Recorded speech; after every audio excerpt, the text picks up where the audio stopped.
You paid a deposit to buy a home. Now you've changed your mind. Who gets the deposit depends on your contract and why the deal died. Who gets the deposit when your deal falls through? Scenario 1. You default. It was love at first sight for Amy. She really liked the condo. She even liked it on Facebook.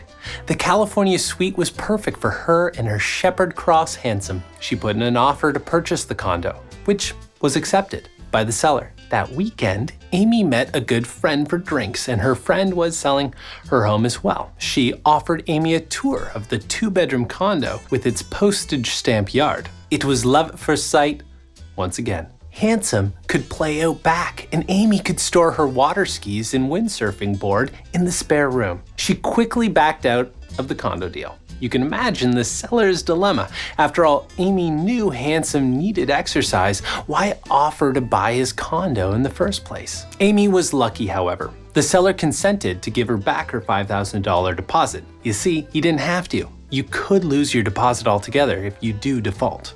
Scenario 2. NSF, or non-sufficient funds. Brett was in way over his head.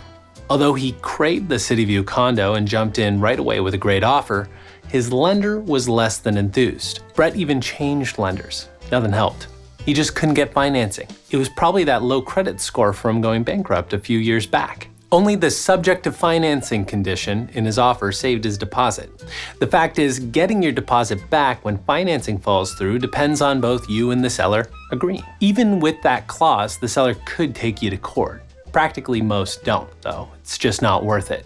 But why risk it? If you're even 1% unsure that you'll be unable to obtain financing, be sure to include a financing condition in your offer to purchase and before handing over your deposit. Scenario 3. Lousy inspection report. Surely you can't be forced to buy a home that is falling down around you, right? Well, guess again. Sally found out the hard way that even when an inspection report is a nightmare, a deal is a deal. See, Sally's new home had black mold in the foyer, around the windows. The windowsills were crumbling. It was so bad.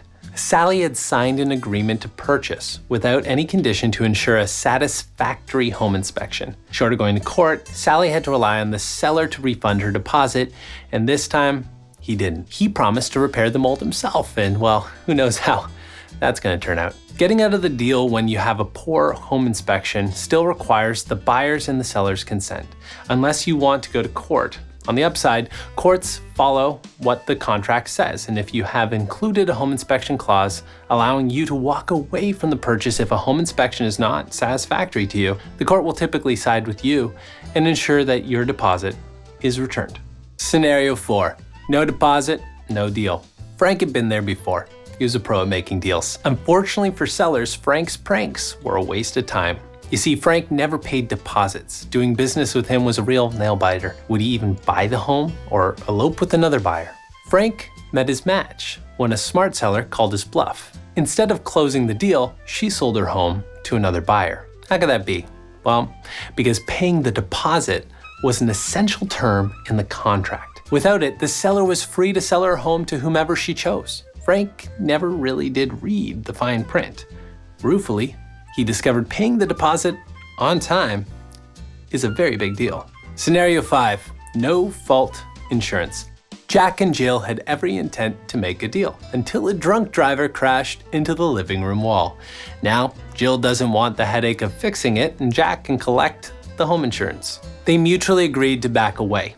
No harm done. Jill gets her deposit, and Jack gets all the headaches and maybe some spare cash to boot, if the driver's insurance agrees to settle, that is. The accident was no fault of Jack or Jill's, and they parted ways amicably.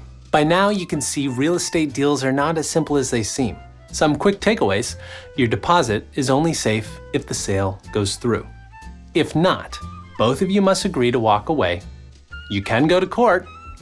Your contract should be rock solid. Before you decide to take a risk, talk to your realtor or an Axess Law lawyer. Offers to purchase are like any other contract. You are bound to the terms unless you both agree to back off. If you found this video useful, hit the like button or share it with someone who you think needs to know this information too. Make sure to subscribe to Axess Law's YouTube channel for more videos on how we help you access the law.